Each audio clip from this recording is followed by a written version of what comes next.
This podcast is made possible by you, the supporters of WPLN and WNXP, Nashville Public Radio. This is the Nashvillager Podcast.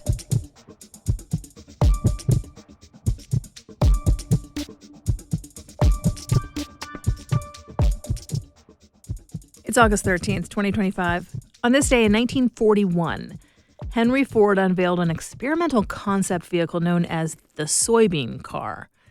At a time when most automobiles were made of fully steel bodies, the soybean car's exterior was formed from a kind of agricultural-based plastic attached to a frame of tubular steel. It reportedly weighed half as much as a normal car of the era. The plastic was made from a combination of crops grown in the U.S., including soybeans, wheat, and hemp. The basic concept made a lot of sense coming out of the Depression, when so many farmers were eager to find a new market for their crops, and going into World War II with its metal rationing. But the war actually led to a pause in all auto production, and by the time it was over, priorities had changed. The design never went into mass production, and the concept car was destroyed by the head of Ford's styling department. But the core idea of reducing weight by making components from plastic certainly did end up revolutionizing auto designs by the end of the 20th century. I'm Nina Cardona, and this is your daily digest of what's happening around Middle Tennessee with historical context from Nashville Public Radio, WPLN News. It's clear that the next major revolution in automobiles is the switch to fully electric. But the path to the EV future is certainly one with lots of twists and turns, and trying to keep up with how that affects Tennessee's auto industry is confusing, to say the least. Out in West Tennessee, Ford's Blue Oval City complex is one of the biggest industrial developments ever planned for the state. When it was first announced in 2021, it was touted as one of the nation's biggest electric vehicle and battery manufacturing sites. The company promised to create 5,800 jobs, making a next-generation electric pickup, with the first vehicles rolling off the line this year. It's still under construction. About a year or so into the site's development, that production date was pushed back to 2027. And now the company says they'll have a prototype F-150 Lightning in 2027, but actual production won't be until the following year. And this week, an announcement helps make sense of those delays. Priority has shifted to the rollout of a smaller, more affordable EV to be made at a plant in Louisville. It's still a pickup, but it's also part of what they're calling the Ford Universal EV platform, a design concept that keeps costs down by being lighter, easier to assemble, and with fewer parts than the current norm. Meanwhile, in Spring Hill, the General Motors plant has one foot in EV production with another firmly planted in the gas-powered vehicle world. And in fact, the most recent development there was the announcement in June that GM plans to add the Chevrolet Blazer, a gas-powered SUV, to the list of vehicles made on the lines there. Franklin-based Nissan North America has said its Mississippi factory will be the focal point for its future EV developments, which leaves the question of where things will stand in the long term for that company's Smyrna assembly plant. Right now, 4 models are made there, and there are larger questions about Nissan's future overall. Rollout of those EVs planned for the Mississippi facility has been postponed 3 years to 2028. And there is, of course, one more big auto plant in the state, the Volkswagen factory down in Chattanooga. And there's speculation that it could get a twin sister of sorts. This isn't so much EV news as it is just a general auto industry scuttlebutt. But VW is reportedly considering building a second plant for building Audis. Currently, that brand doesn't have any assembly lines in the U.S., and moving production of cars meant for sale in this country to a factory in this nation could be the move to cut down on the impacts of increased tariffs. In just a few minutes, this week's edition of What Wear Wednesday. That's coming up after the newscast.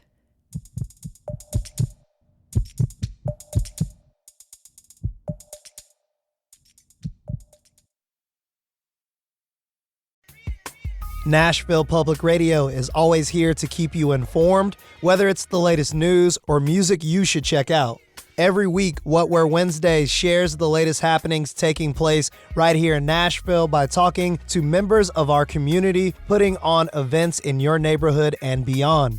So tune in to What Wear Wednesdays every Wednesday, and you can always find events at WNXP.org/events. Here's the latest from WPLN News. The race for Tennessee's 7th congressional district is taking shape less than 2 months before the primary election. After yesterday's filing deadline, we now have a clear sense of whose names will be on the ballot come October. WPLN's Miriam reports. The Republican side of the race is crowded. Several men are vying for the GOP nomination, ranging from current state lawmakers like Jody Barrett of Dixon, who touts his opposition to the governor's school voucher program. And I didn't just fight the left. I pushed back against the elites in my own party when their desires didn't match up with your needs. To veteran Jason Knight, who currently serves as a Montgomery County commissioner. I fought to protect our conservative values, never voting for a tax increase, and never will. Improving school safety and protecting our Second Amendment. These candidates come from different corners of Tennessee's far-reaching 7th District, which spans parts of Nashville, rural counties to the west, and touches both the Kentucky border to the north and the Georgia border to the south. There's less competition on the Democratic side of the race, where the majority of candidates are Nashville lawmakers, like Bo Mitchell, Afton Bain, and Vincent Dixie. All three have focused on affordability in the early days of their campaign, including Dixie at a recent town hall.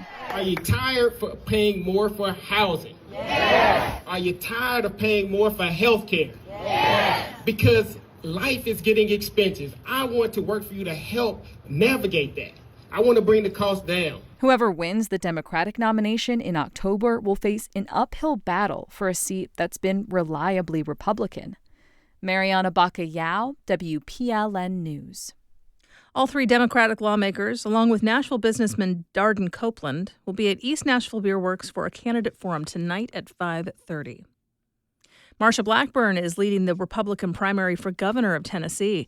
The U.S. Senator holds a 52-point lead over Congressman John Rose. A statewide poll by the conservative think tank Beacon Center shows Blackburn already held a significant lead even before she announced. It's still early in the race. Analysts from the Beacon Center say there's plenty of time for Rose to close the gap. The Beacon Center also polled voters on a variety of other issues.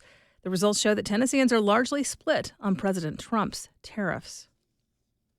Nearly 150 employees of the Tennessee Department of Corrections were fired last year, even though there was already a shortage of correctional officers. The Tennessean reports that an analysis of termination letters discovered that most of the officers were fired for failing to show up for work. One officer missed work 16 times before she was fired. TDOC had a 22% vacancy rate for correctional officers last year and acknowledged that staff vacancies can cause burnout on the remaining officers, causing higher turnover. The second most common reason that officers were fired was for having an inappropriate relationship with an incarcerated person. Others were fired for fighting or even attacking inmates.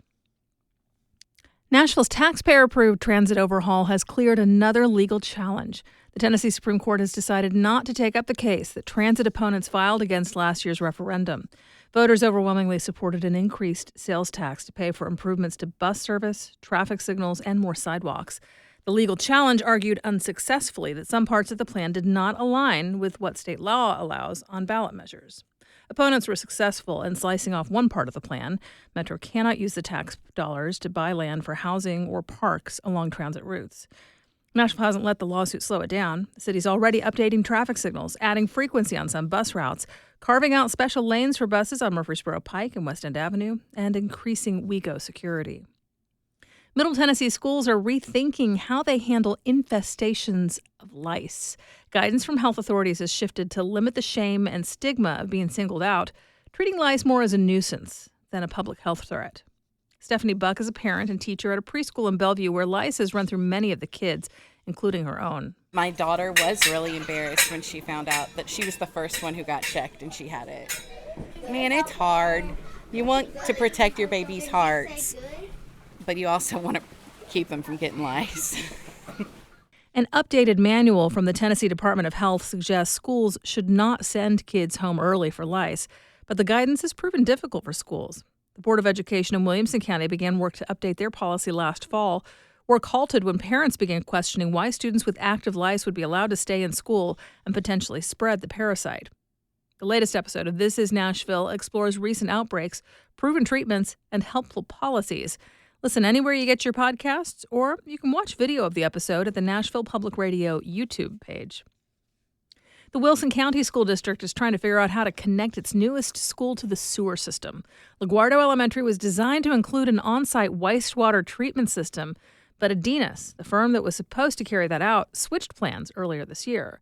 For now, wastewater is being hauled to a facility in Lebanon. The Wilson Post reports there are complicated contract issues to sort out between the school board, Adinas, and the wastewater authority. The location of nearby subdivisions complicates things.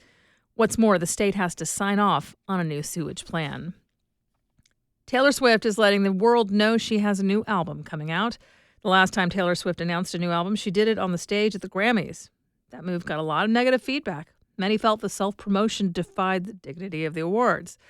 Yesterday's announcement was decidedly different. Swift made it in a teaser video for her boyfriend, Travis Kelce's podcast, New Heights. So I wanted to show you something. Okay. This is my brand new album, The Life of a Showgirl. TS12! Yeah. The album artwork was blurred and no release date was given. She won't be releasing any more details until the podcast comes out today at 6 p.m. You'll find more news anytime at WPLN.org. If you make art, but you don't have any inroads into the art world, well, there's a Nashville festival for you, and Marquise is on it. I'm Marquise Monson here with another edition of Nashville Public Radio's What Where Wednesday, keeping you up to date with the happenings in Nashville this week. Live music opportunities start Thursday night with backyard sessions curated by WNXP at the Bobby Hotel Rooftop Lounge, featuring Wilby and Broncho. On Saturday, the Black Arts Bash returns to Cheekwood Estate and Gardens with music curated by WNXP, featuring Amber Ace, Kylie, Lizzie No, Sister Strings, and the New Respects. Also on Saturday, David at Marathon Music Works. And for more events, head over to WNXP.org/events.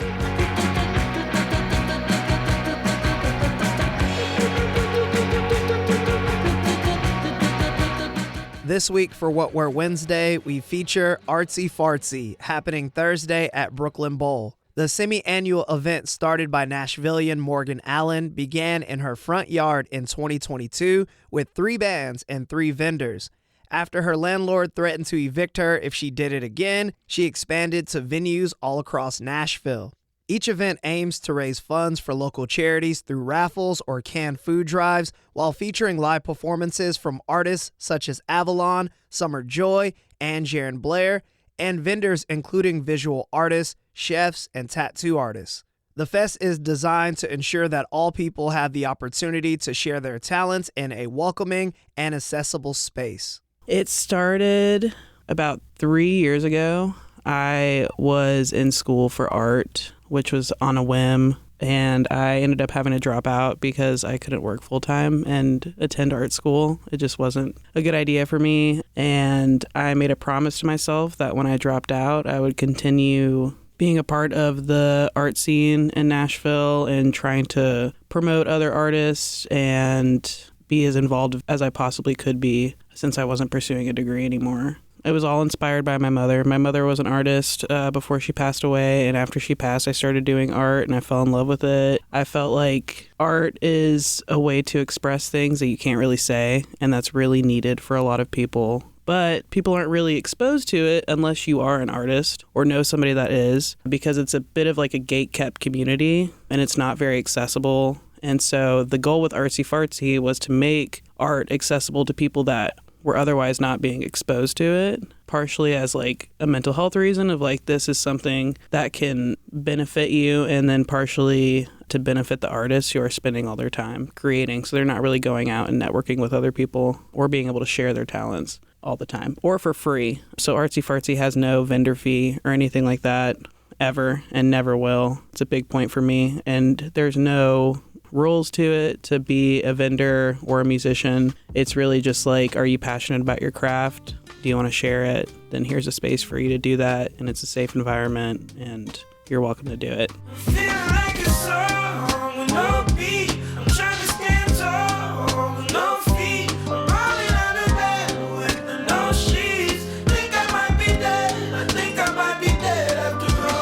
think the visual art scene in Nashville is obviously it's overshadowed by the music scene. I mean, you can't really do anything about that. And it's really not about like one being more important than the other. It's like working together to like really beautify Nashville. And I think that a lot of, and it's not just the art scene in Nashville, it's just the art scene everywhere. Modern art that's extremely expensive, posted up in galleries and hard to identify with if that's not your thing. If it is, that's amazing and beautiful and wonderful that you love that. But it's really inaccessible for people that don't come from wealth or don't have the ability to go and see these things. There are some really great art markets that exist, like Tomato Fest and things like that, that really promote artisans. But if you are somebody like me who paints a lot, doesn't ever really sell their paintings though, I don't really have the ability to go show work at one of those types of markets because after I pay the vendor fee, I'm losing. You know, I'm losing whatever money I paid immediately. So creating like a space where it doesn't matter, you're not starting off with net minus $100 is important to me because everybody's at different levels. So it's really just about opening up the space to like, you don't have to be a modern artist selling $20,000 paintings or somebody who their entire job is doing art markets, which is really awesome for them, but you don't have to be either of those things to be able to like share your work. You can just do it because you love it.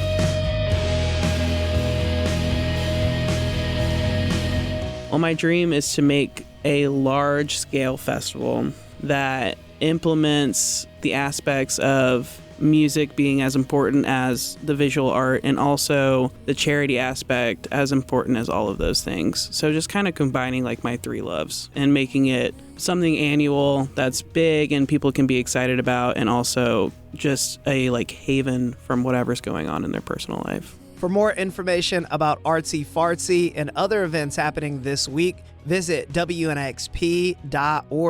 My name is Marquise Munson, and thank you for listening to another edition of What Wear Wednesday.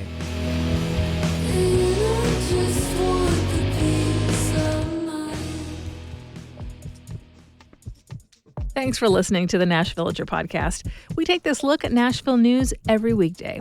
If you like it, go ahead and subscribe on your favorite podcasting app and tell a friend or give us a mention on your socials. It really helps get the word out. And, of course, everything at WPLN News is listener supported. You can become a member at WPLN.org. And that's it for today. Thanks so much for listening. Let's make this day a good one, and we'll catch back up tomorrow.